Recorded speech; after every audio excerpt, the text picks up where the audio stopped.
नमस्कार। बड़ी बहस छत्तीसगढ़ में आप सभी का बहुत बहुत स्वागत है। मैं हूं आपके साथ सौरभ त्रिपाठी। लोकसभा चुनाव से पहले एक बार ईवीएम का जिन बोतल से बाहर निकल आया है, इस बार चिराग को घिसकर जिन निकाला गया है। 5 सूबे के मुखिया रहे भूपेश बघेल, ये कोई पहला मौका नहीं है जब ईवीएम की चर्चा हुई हो। इससे पहले विधानसभा में करारी हार के बाद धनेंद्र साहू ने भी इस मुद्दे को तूल दिया था, पर बात नहीं बन पाई है। अब एक बार फिर से कांग्रेस सरकार में मुख्यमंत्री रहे भूपेश बघेल इसी राग को फिर से अलाप रहे हैं, जिस पर जमकर राजनीति हो रही है। बीजेपी ने तो इसे कांग्रेस की कमजोरी और डर बता दिया है। छत्तीसगढ़ में कांग्रेस ईवीएम की जगह बैलेट पेपर से लोकसभा चुनाव कराना चाहती है। पूर्व सीएम भूपेश बघेल ने कार्यकर्ताओं से कहा है कि वे भी प्रत्याशी के तौर पर नामांकन करें। अगर किसी सीट से 384 से ज्यादा उम्मीदवार मैदान में होंगे तो चुनाव आयोग को बैलेट पेपर से मतदान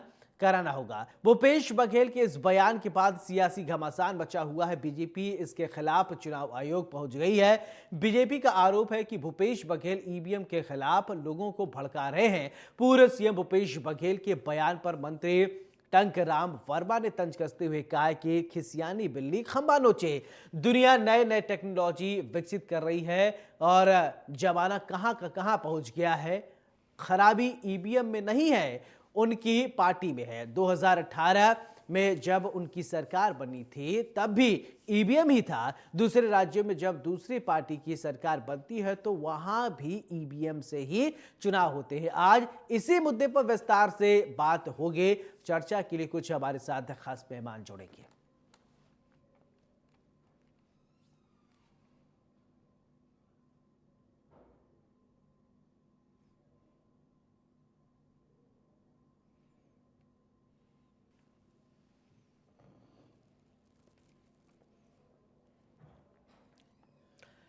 तो आखिरकार ईवीएम को लेकर सवाल फिर से खड़े हो रहे हैं। पूर्व मुख्यमंत्री ने भी सवाल जब उठा दिया है। हमारा मेहमान है, फिर सबसे पहले परिचय, फिर इसके बाद चर्चा की शुरुआत।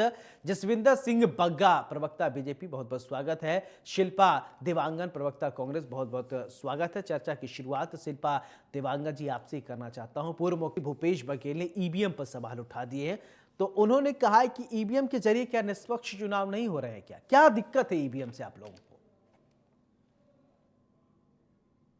अनम्यूट कीजिए शिल्पा जी। भारत निर्वाचन, जी जी ठीक है, बोलिए। देखिए, हमने भारत निर्वाचन आयोग से हम्म मांग की है कि ये जो चुनाव है वो विधिवत तरीके से नियम के अनुसार हमने मांग की है कि ये जो चुनाव है वो ईवीएम मशीन से नहीं होकर के बैलेट पेपर से होना चाहिए। क्योंकि आप देखेंगे कि कई विपक्षी राजनीतिक दलों के साथ साथ जनता को भी ईवीएम मशीन पर शंका है। ईवीएम मशीन से जो चुनाव होते हैं वो पूरी तरह से निष्पक्ष नहीं होते हैं। ऐसे कई प्रमाण सामने आए हैं, उजागर हुए हैं, और इसीलिए आज के परिदृश्य में ईवीएम मशीन पर जनता को भी शंका है।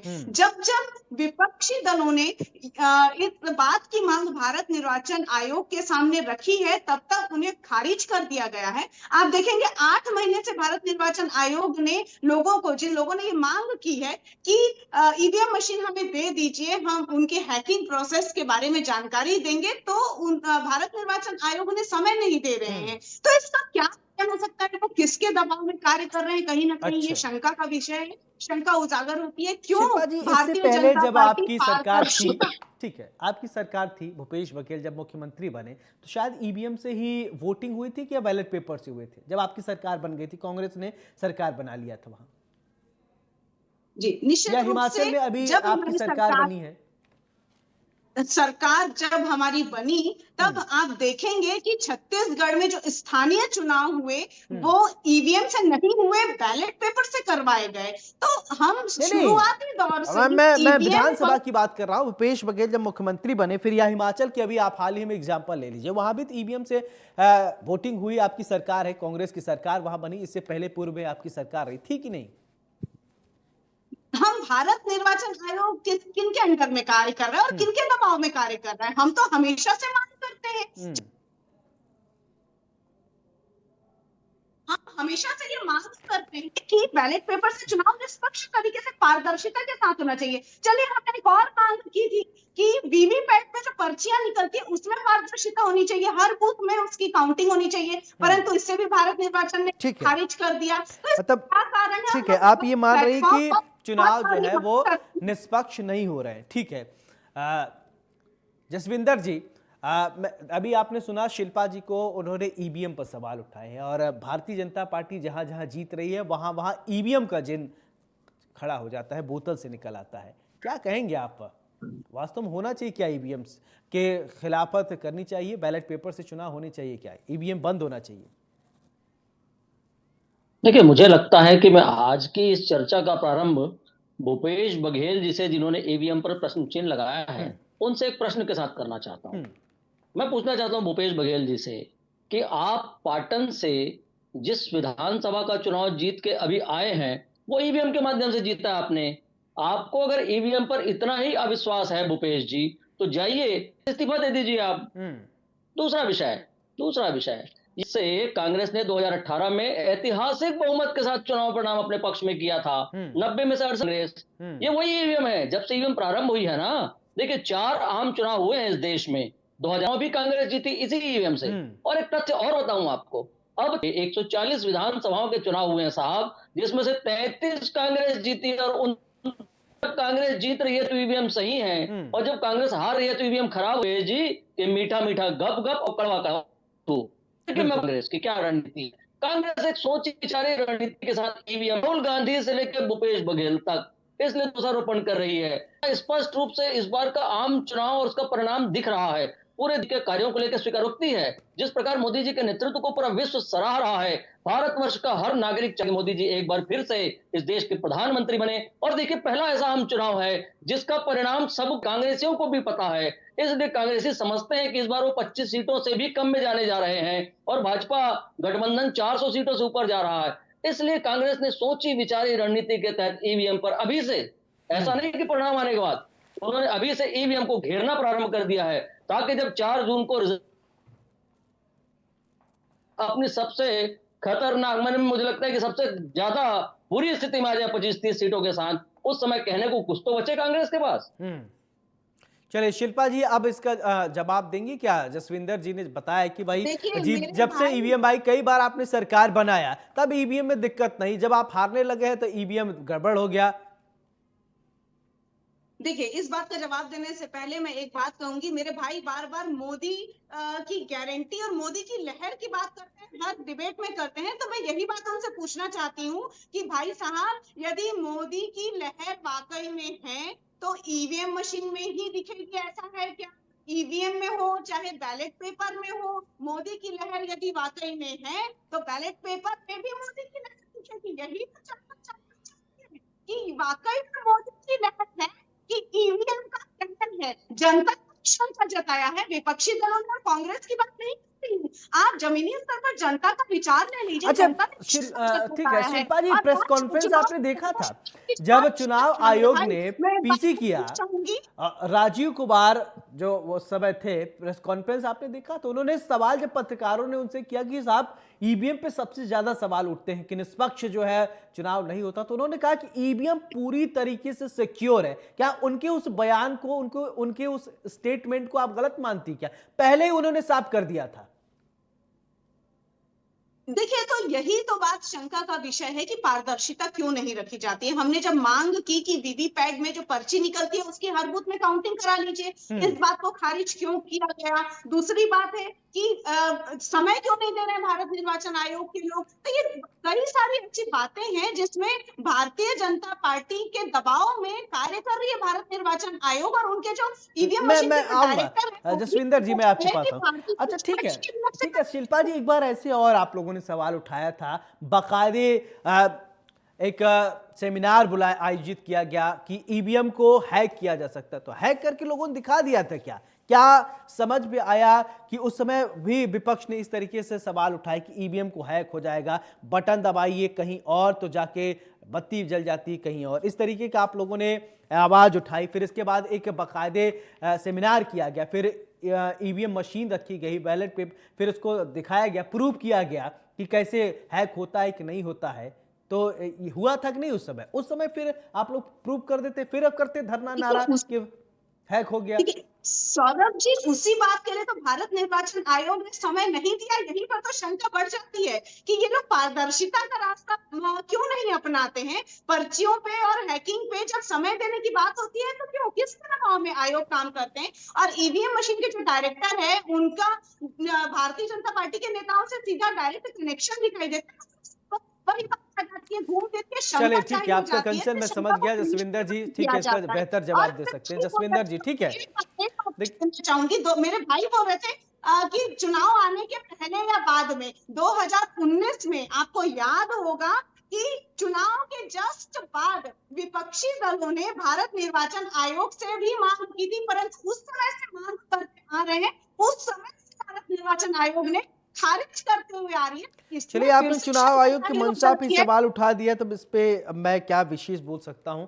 ठीक है जसविंदर जी, आप देखिए, चुनाव आयोग जो है वो निष्पक्ष चुनाव कराने की पूरी कोशिश करता है, और चुनाव आयोग पर ही सवाल उठाए जा रहे हैं कि मंशा पे, पारदर्शिता पे सवाल उठाए जा रहे हैं। क्या आपको लगता है कि हमारे देश में पारदर्शी चुनाव नहीं हो रहे हैं? देखिए, हम तेलंगाना हारे, हमने कोई प्रश्न चिन्ह खड़े नहीं किए। हम हम्म। हिमाचल हारे, हमने प्रश्न चिन्ह खड़े नहीं किए। हम दिल्ली 3 बार से हार रहे हैं, हम्म। हमने प्रश्न चिन्ह खड़े नहीं किए। हम पंजाब हारे, हमने प्रश्न चिन्ह खड़े नहीं हम्म। किए। मैं शिल्पा जी की बातों के जवाब में 2-3 तथ्य आपके सामने रखता हूँ। हम्म। देखिए, मैं बड़ा दूसरे ढंग से बात करता हूँ आज। हम्म। ईवीएम को हैक करने की चुनौती निर्वाचन आयोग ने सभी राजनीतिक दलों को दी थी, और ईवीएम को जिस समय हैक करने की चुनौती दी थी ना निर्वाचन आयोग ने, एक भी राजनीतिक दल वहां नहीं गया था साहब, इस बात को प्रूव करने के लिए कि ईवीएम को हैक किया जा सकता है। जिसमें कांग्रेस भी थी और केजरीवाल की आम आदमी पार्टी थी, जो हम्म। अपने आप को बड़ा टेक्नो क्रेट समझते हैं जो लोग। एक विषय, और दूसरा विषय, मुझे जहां तक ख्याल है कि इस देश में निर्वाचन आयोग ने लगातार अपने आप को परिमार्जित करने के लिए और लोगों के बीच अपनी निष्पक्षता को बताने के लिए ऐसी चीजें की है जो कांग्रेस की समझ से बाहर हैं। उन्होंने अब तक 38,156 इनमें पड़े 2.3 करोड़ वोटों का मिलान किया है, और आपको आश्चर्य होगा कि एक भी वोट बेकार नहीं गया है। यानी जिस व्यक्ति को वोट दिया गया था वो वोट उसी व्यक्ति को पड़ा है। ऐसे 2.3 करोड़ वोटों का मिलान ईवीएम के माध्यम से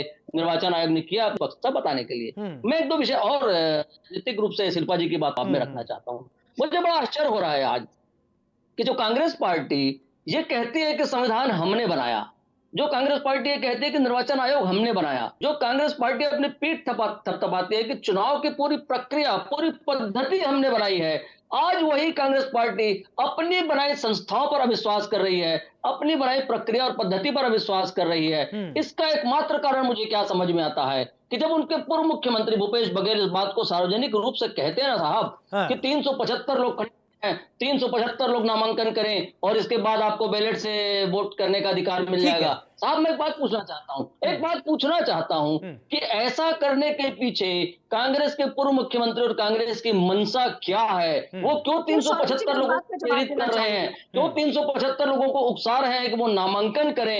आप खुद इस बात का सोचिए। जवाब मैं एक देना काल्पनिक चाहूंगी। प्रश्न आपके सामने खड़ा करता हूं। शिल्पा जी हम्म। एक मिनट, सिर्फ मैं गंभीर बात कर रहा हूं। शिल्पा जी मैं गंभीर बात कर रहा हूं। आप खुद सोच के देखिए कि अगर एक चुनाव में 375, वैसे 384 होने पर कुछ विषय निर्वाचन आयोग तक पहुंचेगा, क्योंकि जो 384 तक तो कैंडिडेट खड़े किए जा सकते हैं, तो वो 375 से ज्यादा लोग क्यों खड़े करने चाहते हैं? उनकी मंशा क्या है? वो एक अराजक स्थिति उत्पन्न करना चाहते हैं इस देश में। आप खुद सोचिए, अगर 375 एकदम काल्पनिक, उनके कहे मुताबिक अगर बैलेट से भी हो जाता है प्रश्न ये तो विधिवत 375 तरीके उम्मीदवारों से का, तो ईवीएम वो एक पूरी पुष्टि से जिसमें उसका नाम ओके, होगा और ठीक है, ठीक है, ठीक है। शिल्पा जी, शिल्पा जी, मेरा शिल्पा सवाल जी, आपसे, ठीक है। शिल्पा जी मुझे पूरा करने नियमों दें, के हाँ, मुझे अनुसार पूरा जो करने दें। करिए, शिल्पा जी करिए। होता तू है, तो मैं भारत नहीं कर रहा हूँ निर्वाचन आज। आयोग हम्म। से मांग कर रहे हैं। अरे शिल्पा जी बगल सुनिए तो सही, आप सुनिए तो जो सही शिल्पा जी। ठीक है शिल्पा आप जी, अपनी बारी सुन बोलिएगा लीजिए। ना, शपथ लेना चाहूंगी, जसविंदर जी को आप सुन लीजिए, जो फिर आप मैं अपनी तुरंत आ बारे रहा में हूँ आपकी बोलिएगा तरफ। ना। सुनिए, कंप्लीट कीजिए अरे जल्दी। आप अपनी बारी में बोल लीजिए। अरे मेरी बहन सुन तो ले, मेरी बहन, आप अपनी बारी में बोल लेना ना। ये अरे मेरे सभी को चुप करा के देश की ये जनता को सभी थोड़ी चुप कांग्रेस करेंगे की आप लोग। सरकारों में लाई मेरे को है। चुप करा के 140 करोड़ जनता के मत के अधिकार को तो नहीं बदल सकते जो आप भी लोग। चले, ठीक अरे है देश जसविंदर की जी, आप जनता सुन लीजिए, मोदी आप भी सुन लीजिए, जी शिल्पा है। जी को ये सुन लीजिए, देश की ठीक है। जनता 140 करोड़ लोग हाँ, मोदी जी के चले, काम ठीक के है, साथ हैं। ये ठीक देश की है, जनता विष्णुदेव के सुशासन के साथ है ठीक है शिल्पा बग्गा जी। साहब, ठीक है, उनको नहीं बदल सकते आप। ठीक मेरे है। को टोक शिल्पा जी सकती है, मेरी सुनते हैं, बात को रोक चलिए, सकती हैं ठीक आप। है। आपने ये बहुत बात सारी नहीं अच्छी है। अच्छी तर्क रखी, मैं ठीक है। इन संस्थाओं का दुरुपयोग नहीं किया था। दुरुपयोग तो भारतीय जनता पार्टी की सरकार ने किया है। मोदी सरकार है, हमने संवैधानिक संस्थाओं को स्वच्छ मन चलाया था, कभी भी इनके दुरुपयोग करने की मंशा से नहीं अच्छा किया था। अरे ठीक है आप शिल्पा इतने जी एक अच्छे थे सवाल तो जनता ठीक है बग्गा साहब ने एक अच्छा क्वेश्चन आप रेज किया 400 मैं सीट उससे वाली पार्टी थी रिलेटेड कभी क्वेश्चन क्यों ले 40 लेना सीटों पे चाहता आ हूँ गए ठीक है शिल्पा शिल्पा जी जी समझ प्लीज रही कभी आप शिल्पा जी ये बताइए जब ईवीएम पसंद नहीं है ठीक है सुनिए एक मिनट शिल्पा जी शिल्पा जी सुनिए मुद्दे पर एक सवाल इसी मुद्दे से एक रिलेटेड तरफा शिल्पा जी कैसे सिर्फ बोलेंगी सवाल नहीं सुनेंगी चलिए शिल्पा जी सुनिए सवाल सवाल मेरा ये कि आप अभी बग्गा साहब कह रहे हैं कि जब ईवीएम को लेकर एक डेमो दिया गया चुनाव आयोग ने सभी राजनीतिक पार्टियों को बुलाया क्या ये ईवीएम है हैक करके दिखाइए आम आदमी पार्टी को भी बुलाया गया केजरीवाल साहब ने भी बहुत सारे सवाल उठाए थे तो फिर क्यों नहीं गई राजनीतिक पार्टियां फिर वॉकआउट क्यों कर दी वहां से वहां जाना चाहिए था दिखाना चाहिए था ना कि सिर्फ मीडिया में आकर चिल्लाना कि ईवीएम हैक किया जा सकता है हैक करके दिखाइए तो प्रूव तो कीजिए आप प्रूव कर नहीं पा रहे हैं प्रूव करके दिखा दीजिए सब समस्या समाधान हो जाए सौरभ सौरभ जी मैंने बहुत गंभीरता पूर्वक एक बात कही है कि 2009 में जब भाजपा चुनाव हारती है तो उस समय प्रवक्ता रहे करते थे नरसिम्हा जी तो आप जानते होंगे कि उन भारतीय जनता पार्टी के प्रवक्ता ने ईवीएम के विरोध में कैसे हाईजैक होता है उस हैक होता है उसके लिए एक पूरी बुक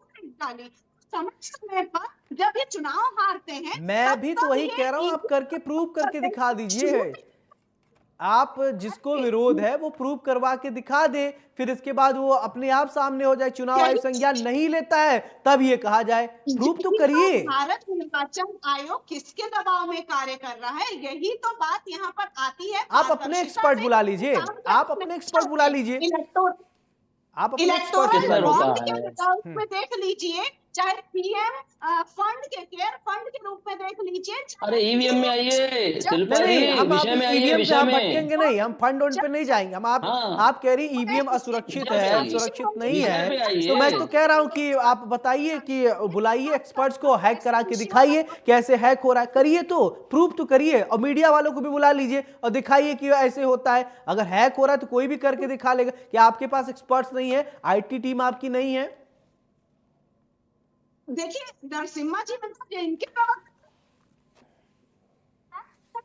है और हमें तो समय ही भारत निर्वाचन आयोग हम 8 महीने से मांग करते इस मांग से कुछ किया जा रहा है भारत और जनता भी इस पर शंका जता रही है कुल मिला के सौरभ जी मुझे यही बात समझ में आती है कि जो 10 सालों से वादा खिलाफी जो है अच्छा ठीक है एक बहुत सिंपल सा सवाल ठीक है आप एक बहुत मैंने बहुत जनरल एग्जांपल आप दोनों के सामने रखता हूं सपोज कि किसी डॉक्टर के पास आप गए किसी को कहा कि ऐसे जनरली कह दिया डायबिटीज है डायबिटीज है डायबिटीज है अब बिना जांच कराए पता चलेगा क्या आप जाओगे पैथोलॉजी पे जाओगे ब्लड देके आओगे सैंपल आएगा टेस्ट होगा तभी तो बग्गा साहब समझ में आएगा एग्जाम्पल है डायबिटीज है कोई या रोग है तो अगर आपको लगता है कि वास्तव में ईवीएम खराब है ईवीएम हैक होता है तो प्रूव कर दीजिए दिखाइए बुला लीजिए एक्सपर्ट को लैब वालों को बुला लीजिए और प्रूव कर दीजिए कि ये देखिए हैक हो गया फिर इसके बाद अगर चुनाव आयोग न संज्ञान ले तो कहिएगा है कि नहीं बग्गा साहब गलत बोल रहा हूं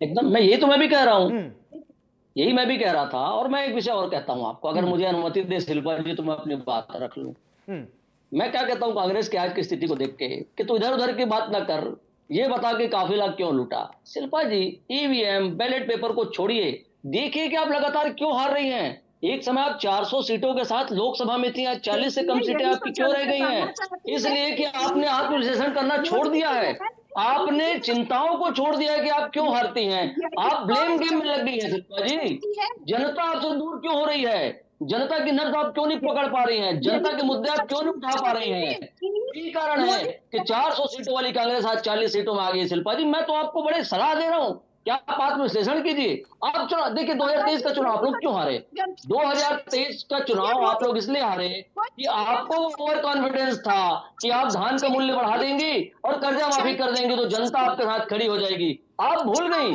कि आपने शराबबंदी का वादा महिलाओं के साथ किया शिल्पा जी आप सुन लीजिए आप बोलेंगे एक एक करके बोलेंगे तभी आवाज आएगी शिल्पा जी ये हर बार होता है लेकिन दोस्त जब मैं कहता हूँ ये टोकने लगती हैं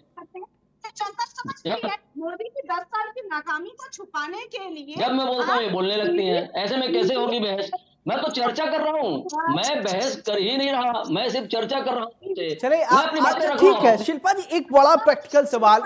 आप दोनों के 10 साल मनमोहन सिंह की सरकार थी, कांग्रेस सरकार, और 10 साल आपकी सरकार, तो तुलना कर लीजिए कौन कहां है।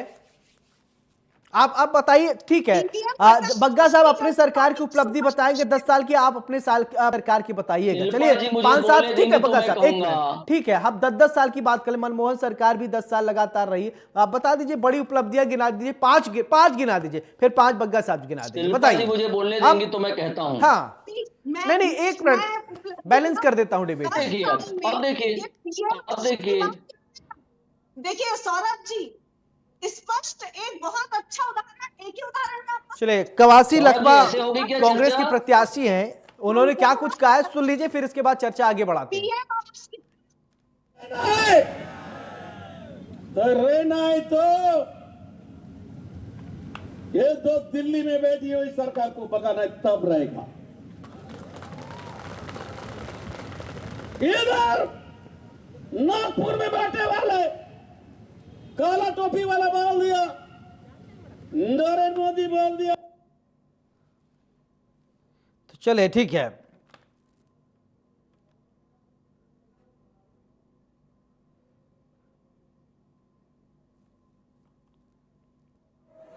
आपने फार्म भरने का नाम वापस ले ली तो फिर वो ईवीएम में नहीं हो, बैलेट पेपर में होगी।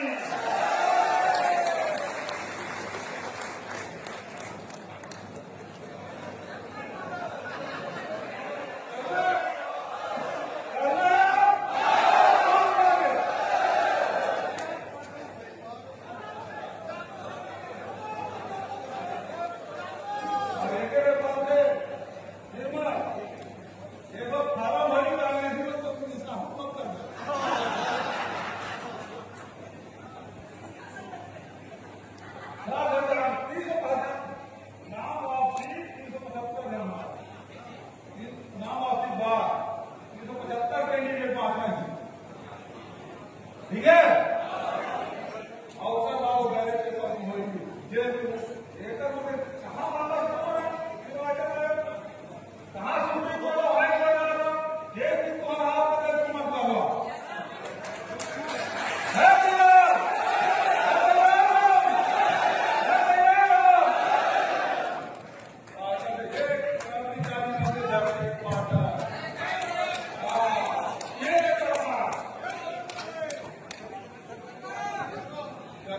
बोलते हैं ना, खिसियानी बिल्ली खंभा नोचे। दुनिया नए नए टेक्नोलॉजी विकसित कर रही, कहाँ से कहाँ पहुँच रही। एक ज़माना था कि हम लोग टेलीफोन में वैसा लंबा वायर लगता था, खंभा लगता था, तब आता था। आज इतनी तकनीक विकसित हो गई कि आज मोबाइल में बैठे बैठे आप देश दुनिया की खबर और सब चीज़ कर लीजिए। तो दुनिया आगे जा रही है। और ईवीएम में क्या खराबी है? खराबी तो उनके पार्टी में है, उसके अंदर है। देखिए, अपनी जो कमजोरी है उनको छिपाने के लिए न किसी का सहारा लेते रहते हैं। ये ईवीएम नई तकनीक है। उनकी सरकार बनी 2018 में, उस समय भी तो ईवीएम ही था, बैलेट पेपर नहीं था। तो ईवीएम का, और जहां भी दूसरे राज्य में भी दूसरे गवर्नमेंट, दूसरे पार्टी की गवर्नमेंट बनती है, वहां भी तो ईवीएम है। तो ईवीएम को दोष देना उचित नहीं है। वो अपने कमजोरी को, अपनी खामियां को वो समझें और दूसरे ऊपर। चलिए ठीक है, शिल्पा जी, टंकराम वर्मा के बयान पर आप प्रतिक्रिया छोटा सा एक दे दीजिए। देखिए, मोदी की गारंटी की ये बात करते हैं, लेकिन जनता तो आज बता रही है ना, जनता की तरफ से ये बात आई है कि ये मोदी की लहर है कि ईवीएम का कहर है। तो मैं यही कहना चाहती हूँ, ये बैलेट पेपर से चुनाव में पारदर्शिता में डर क्यों रहे हैं? पारदर्शिता की चीजों से पीछे पर्दा, उनके ऊपर पर्दा डालने पर आपको क्यों हो जा रहे हैं? आप निष्पक्ष रूप से बैलेट पेपर से चुनाव कर रहे हैं। मोदी की लहर होगी तो बैलेट में भी दिखेगा, मोदी की लहर होगी तो किसी भी माध्यम से दिखेगा। तो ये मोदी की लहर नहीं है, ये कुल मिला के अपनी वादा खिलाफी और नाकामी को छुपाने के लिए चलिए ठीक है, इस ठीक तरीके है के बग्गा साहब, फाइनल हीले कमेंट, अपनाते ठीक है। हैं। देखिए, मुझे लगता है जमाना टेक्नोलॉजिकल आगे बढ़ रहा है। हाँ। कल तक हमारे पास वो लैंडलाइन फोन होते थे, बाद में थोड़े से फोन चेंज हुए, आज बड़े स्मार्टफोन हमारे हाथ में, मेरे हाथ में भी, आपके हाथ में, शिल्पा जी के हाथ में भी होंगे। नवीनतम जी। टेक्नोलॉजी का उपयोग करते हुए आज दुनिया आगे बढ़ रही है, हम भी आगे बढ़ रहे हैं। बिल्कुल। शिल्पा जी क्यों पीछे जाना चाहती है, मैं समझ नहीं पाता हूँ। ये बैलेट पेपर के समय बूथ कैप्चरिंग होती थी बहुत बहुत साहब। शुक्रिया वो विज्ञा साहब आपका। शिल्पा जी आपका भी बहुत बहुत शुक्रिया। तो आज बड़ी बहस पे आपने चर्चा की ईवीएम को लेकर। जिस तरीके से भूपेश बघेल सवाल उठा रहे हैं, सवाल यह भी उठता है कि कांग्रेस जहां जहां चुनाव जीतती है वहां ईवीएम पर सवाल नहीं खड़े होते हैं, जहां चुनाव पर नहीं जीतती है जिस जगह पर उस जगह ईवीएम पर सवाल उठने लगते हैं। चुनाव आयोग ने भी साफ कर दिया है कि ईवीएम पूरी तरीके से सुरक्षित है। अगर ईवीएम सुरक्षित नहीं है तो विपक्षी पार्टियों को जिनको ये लगता है कि वास्तव में ईवीएम को हैक किया जा सकता है वो प्रूव करके दिखाएं। बड़ी बहस में मेरे साथ फिलहाल इतने। नमस्कार। तो आगे सीएम मोहन यादव का एक्सक्लूसिव इंटरव्यू हम आपको दिखाते हैं।